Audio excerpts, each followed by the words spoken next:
Ngakhale kuna mvula yamphamvu, anthu anadikirirabe kuonera mwambo okhazikitsa Napoleon Dzombe kukhala profesa oyambitsa ntchito za mabizinesi ang'onoang'ono. Mwambo unayambika ndi ulendo oyendera mafakitole a Mtalimanja Holdings kwa asantha m'boma la Kasungu komanso nyanja yomwe akumba okha ndinso kali pano hotelo pamudzi wa Mtalimanja m'boma la Dowa. Mtsogoleri wakale wa dziko lino Dr. Joyce Banda komanso nduna za ntchito Avera Kantukule anali nawo pa ulendowu. Mawu awo a Joyce Banda apempha Malawi m'dziko muno omwe ndi kuthekera kuti agwire limodzi ntchito pokweza chuma cha dziko lino. Iwo ati kusintha kaganizidwe nkofunika kwambiri popeza nzeru zina zothandiziranso kukweza chuma cha dziko la Malawi. Tiyambe kuganiza zitukula tokha, mindset change.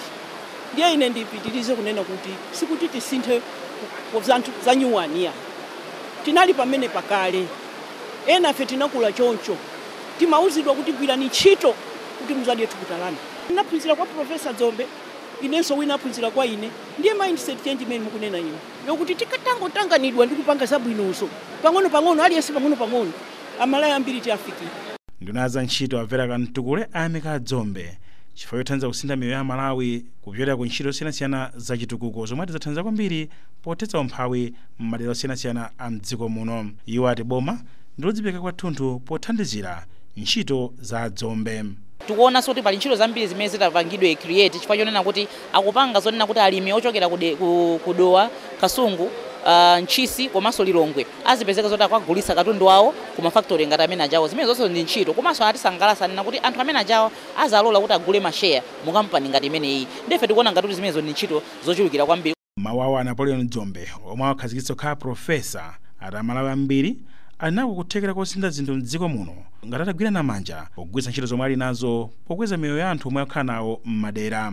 Iwo ati izi zimene zathandiza kwambiri kuti mayiko aku Ulaya atukukenso. America ili imene ililimu lero chifukwa anthu ake omagwira ntchito kwambiri. Ku Japan kwapeza kuti omagwira ntchito usana ndi usiku. Langa kwa Malawi lakuti mayiko yonse pasi pano adalengedwa chimodzimodzi.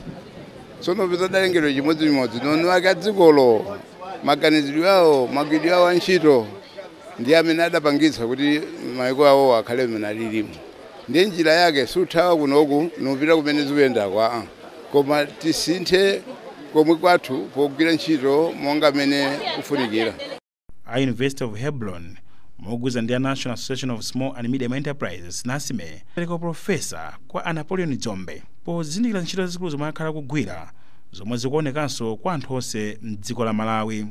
Pamwambowu panafika anthu osiyanasiyana komanso mabungwe kuphatikizapo wapa mpando wa chipani cha MCP chigawo chapakati a Patrick Zeblon Chilondola. Mayeso Chikhadzula, MBC Dowa.